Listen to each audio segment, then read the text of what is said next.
गुज़िश्ता साल मेडिकल में दाखिले के एंट्री टेस्ट में जब सिर्फ 20 दिन का वक्त रह गया था एंड आखिरी वक्त पर पीएमसी ने एक ही सिलेबस के तहत पूरे मुल्क में एंट्री टेस्ट लेने का ऐलान कर दिया था। एंट्री टेस्ट में तैयारी के लिए कम वक्त मिलने पर इम्तिहान की तैयारी करने वाले तलबा सड़कों पर आए। अदालत ने एक्शन लिया और फिर पीएमसी को अदालती हुक्म पर 15 नवंबर 2020 को होने वाले एंट्री टेस्ट को मनसूख करके 29 नवंबर को वो टेस्ट लेना पड़ा था। लेकिन पीएमसी की खामियां यहीं पर खत्म नहीं होती, बल्कि मेडिकल एंट्री टेस्ट में आउट ऑफ सिलेबस सवालात और मार्क्स में गड़बड़ पर सिंध हाई कोर्ट ने एक बार फिर पीएमसी की सरजनिश की थी और एंट्री टेस्ट के रिजल्ट को सही करने का हुक्म भी दिया गया था। लेकिन अपनी गलतियों को ठीक करने के बजाय पाकिस्तान मेडिकल कमीशन के वाइस प्रेसिडेंट अली रजा साहब हमारे साथ पिछले साल भी मौजूद थे। उन्होंने कहा था कि मीडिया मिसलीड कर रहा है, गलत खबरें फैलाकर स्टूडेंट्स को गुमराह किया जा रहा है। मगर अभी पिछले साल के मसाइल मुकम्मल तौर पर हल नहीं हुए थे कि पीएमसी ने मेडिकल स्टूडेंट्स के लिए अब एक और मसला खड़ा कर दिया है। गुज़िश्ता साल की तरह इस साल भी पीएमसी के तहत होने वाले एमडी कैट का इम्तिहान मुतनाज़े बन गया है। 30 अगस्त से ये पेपर शुरू हुए हैं, ये टेस्ट शुरू हुआ जो कि ऑनलाइन लिया जा रहा है और ये 30 सितंबर तक चलेगा। लेकिन ऑनलाइन होने वाले टेस्ट तलबा के लिए मुस्तकिल मुश्किल का बाइस बना हुआ है। स्टूडेंट्स इस पर प्रोटेस्ट भी कर रहे हैं। पिछले साल की तरह इस साल भी एमडी कैट का ये टेस्ट पीएमसी की क्रेडिबिलिटी पर कई सवालात उठा रहा है। मुल्क के कई ऐसे इलाके हैं जहां पर लोड शेडिंग की कोई टाइमिंग नहीं होती, इंटरनेट कनेक्शन का कोई भरोसा नहीं होता और तलबा ये शिकायत कर रहे हैं कि अगर ये टेस्ट के दौरान वाईफाई कनेक्शन या इंटरनेट कनेक्शन कहीं मुनक़ता हो जाता है तो फिर उससे पहले के जो सवालात होते हैं नतीजे से वो गायब हो जाते हैं, उनके नंबर्स उनको नहीं मिल पा रहे। इसके अलावा भी कुछ शिकायत स्टूडेंट्स को हैं। उन्होंने एहतजाज भी गुज़िश्ता रोज़ कोयटा में किया, जहां पे पुलिस ने भी उन पर धावा बोला। अभी क्यों स्टूडेंट्स को ये शिकायत हैं, उनको की क्यों नहीं फराम की जा रही, वो टेस्ट के बाद अपना रिजल्ट क्यों नहीं देख सकते और किस हद तक प्रॉब्लम ये तलबा के लिए क्रिएट कर रहे हैं। तमाम सवालों के जवाब जानने की कोशिश करते हैं। अली रजा साहब भी हमारे साथ मौजूद हैं, वाइस प्रेसिडेंट। अली रजा साहब, ये ज़ाहिर पिछले साल सिलेबस का एक इशू हुआ था, उस वक्त भी अदालती ऑर्डर पर आपको टेस्ट आगे करना पड़ा था। अब ये जो टेस्ट का तरीक़ेकार है ये 30 अगस्त से 30 सितंबर तक, अब जो स्टूडेंट्स आखिर में टेस्ट देंगे उनको तो तैयारी का फिर बहुत ज्यादा टाइम मिल जाएगा। अली रजा साहब, पहले मैं आपकी एक बात को दुरुस्त कर दूं। पिछले साल सिंध हाई कोर्ट ने कोई ऐसा ऑर्डर नहीं किया था जिसमें उन्होंने ये कहा था कि हमारा रिजल्ट गलत है और रिजल्ट को ठीक करिए। सिंध हाई कोर्ट ने सिर्फ पिछले साल ये कहा था कि एकेडमिक बोर्ड, कानून के तहत एकेडमिक बोर्ड को सिलेबस अप्रूव करना है, वो पहले अप्रूव करवा लीजिए फिर इम्तिहान लीजिए। इसके लिए 15 दिन आगे किया गया। तो प्लीज फैक्ट्स को ठीक कर लीजिए। अच्छा। दूसरी चीज जहां तक ये है कि बच्चों को टाइम मिलना, देखिए कंप्यूटर बेस्ड एग्जाम है, दुनिया भर में कंप्यूटर बेस्ड एग्जाम जो होते हैं एक दिन में नहीं होते। 2 लाख बच्चे हैं, 2 लाख बच्चे, आप एक दिन में कंप्यूटर बेस्ड एग्जाम कहीं भी नहीं हो सकता। जहां तक बच्चों का ताल्लुक है, उनको ये पता है कि इम्तिहान 30 अगस्त से शुरू हुआ। दे शुड बी रेडी, उनकी तैयारी मुकम्मल होनी चाहिए 30 अगस्त तक। अब अगर एक बच्चे का इम्तिहान 30 को शेड्यूल हुआ, एक बच्चे का 15 को हुआ, एक को 28 का हुआ, वो उनकी शेड्यूलिंग पे है, उसकी भी पॉलिसी है। जो बच्चे पहले रजिस्टर हुए उनको प्रायोरिटी दी गई डेट की। डेट बच्चों ने खुद चूज की। जिसकी रजिस्ट्रेशन पहले थी उसको उसकी तारीख मिली है, जिसको रजिस्ट्रेशन बाद में की उसकी तारीख उसके हिसाब से नेक्स्ट डेट आ गई। तो ये इशू नहीं, देखिए वो तैयारी उनकी मुकम्मल होनी चाहिए थी 30 अगस्त तक किसी भी इम्तिहान के लिए। इसमें डेट शीट के हिसाब से आप ये नहीं कर सकते। लेकिन दूसरा जो इशू उठाया जा रहा है इस वक्त, जो आपने अभी जिक्र किया कि जी जगह पे बिजली नहीं है, इंटरनेट कनेक्शन गिर जाता है और उनके सवालात के जवाबात पूरे रिकॉर्ड नहीं होते, ये कंप्लीट मिस इन्फॉर्मेशन है और ये फैलाई जा रही है और गलत बात, और इसको हम बिल्कुल क्लैरिफाई करने वाले। देखिए पहली बात, ये पूरा एग्जामिनेशन सिस्टम इंटरनेट पे चलता ही नहीं। ये लोकल एरिया नेटवर्क होता है, वायरलेस बेस, उस पर चलता है। अच्छा। हर एग्जामिनेशन सेंटर खुद एक पूरा एग्जामिनेशन सिस्टम है, इसमें कोई इंटरनेट से ताल्लुक ही नहीं। तो इंटरनेट गिरना या बिजली गिरना इसका कोई ताल्लुक नहीं होगा। नंबर 2, हर सेंटर के ऊपर जनरेटर्स और यूपीएस लगे हुए हैं। तो ये कहीं भी आप किसी भी सेंटर से आपको खबर नहीं आई कि बिजली बंद हो, वो भी नहीं। तो अली रजा फिर स्टूडेंट्स की शिकायत क्यों कर रहे हैं कि ये 80-85% स्टूडेंट्स को फेल किया जा रहा है और बहुत कम स्टूडेंट्स पहली बात मुझे आप ये बताइए कि ये जो आप कह रहे हैं 80% बच्चों को फेल किया जा रहा है, पहली बात है इम्तिहान का जो भी रिजल्ट होगा वो तो आएगा, क्यूमुलेटिव होगा जाके अक्टूबर में। अभी ये किस बच्चे को और किसको पता है कि कितने बच्चे पास हुए और कितने फेल हुए? 40,000 बच्चे इम्तिहान तकरीबन ले चुके हैं आज तक। ना आपको पता है ना मुझे पता है इसका कि उस 40,000 में से कितने एग्जैक्टली पास हुए, कितने फेल हुए। हर बच्चे का रिजल्ट उसको इंडिविजुअली उसके सिक्योर्ड पासवर्ड के लिंक के ऊपर जाता है।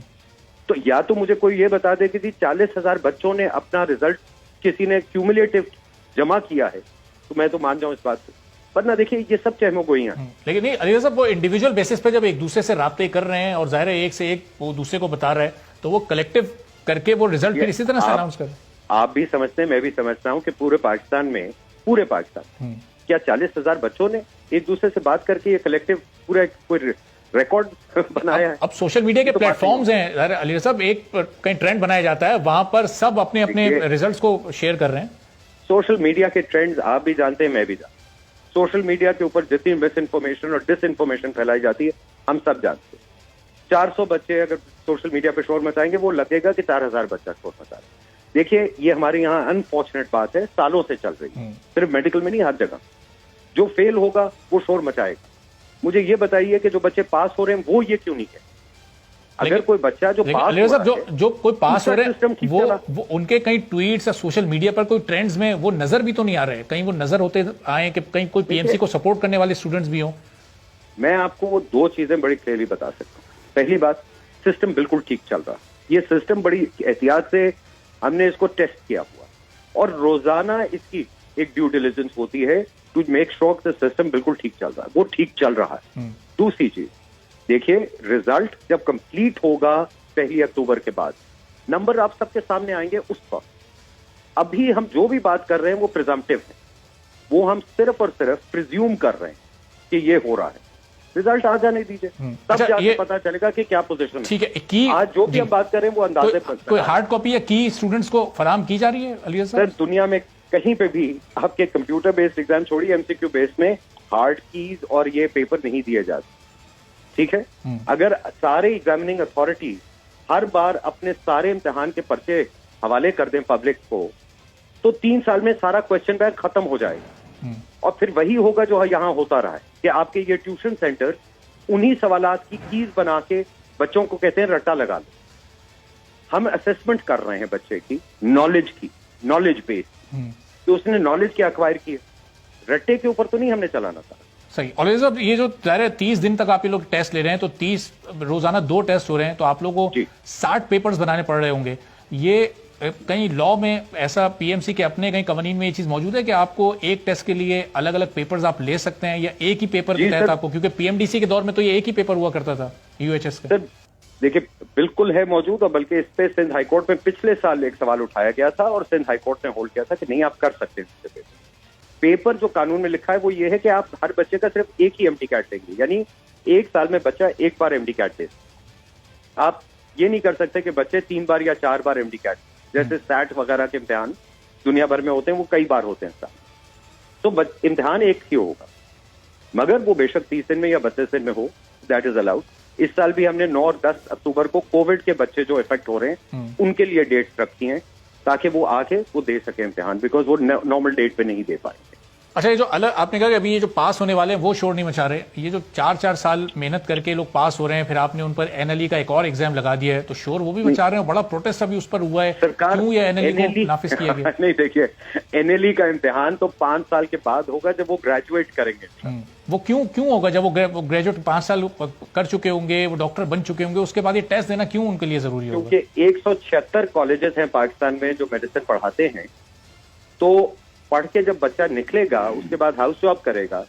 एक हम लाइसेंस का इम्तिहान कानून ने लगाया है, मैंने नहीं लगाया, पीएमसी ने नहीं लगाया, कानून ने लगाया। लेकिन तजवीज तो पीएमसी की तजवीज पर ही लगाया होगा ना कानून ने? जी, कानून ने इसलिए लगाया है, बड़ी सिंपल सी बात कि आई थिंक ये पूरे पाकिस्तान का इंटरेस्ट है कि जो डॉक्टर जिसके हाथ में हम लाइसेंस दें वो इंशाल्लाह उसकी सर्टिफिकेशन है कि ये सेफ डॉक्टर है। अच्छा, मैं और आप हम सब यही चाहेंगे कि जब हम किसी अस्पताल में जाएं तो वहां पे जो डॉक्टर है हमें ये ट्रस्ट और फेथ होना चाहिए कि ये सेफ डॉक्टर, ये लाइसेंस है।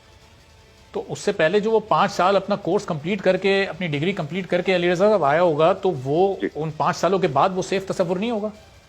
आप ये सवाल कभी सुप्रीम कोर्ट से पूछिए कि उन्होंने कानून के पेशे पे, उनके अपने पेशे पे क्यों लाइसेंस का इम्तिहान लगाया, जहां पे बच्चे 5 साल पढ़ने के बाद बाहर आएंगे LLB करके, तो उनसे क्यों लाइसेंस का इम्तिहान लिया जाता? ये देखिए दुनिया भर में हर जगह है। लाइसेंसिंग की तो चीज से मुझे नहीं समझ आई आज तक कि लोग क्यों डरते हैं।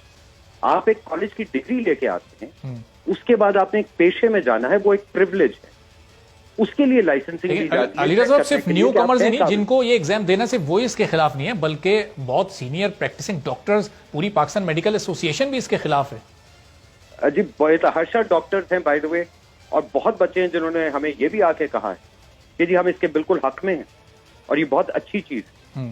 लेकिन अलीरज़ा साहब, ये जो बच्चे स्टूडेंट्स भी डॉक्टर्स आपके हक में होते हैं, वो कहीं ना हमें कहीं नजर आते हैं स्ट्रीट्स पर, ना वो हमें कहीं सोशल मीडिया पर नजर आते हैं।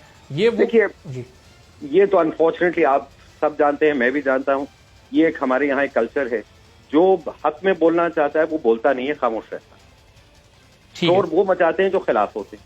ये हमारा एक अनफॉर्चुनेट एक कल्चरल ट्रेंड बन चुका है इस मुल्क में।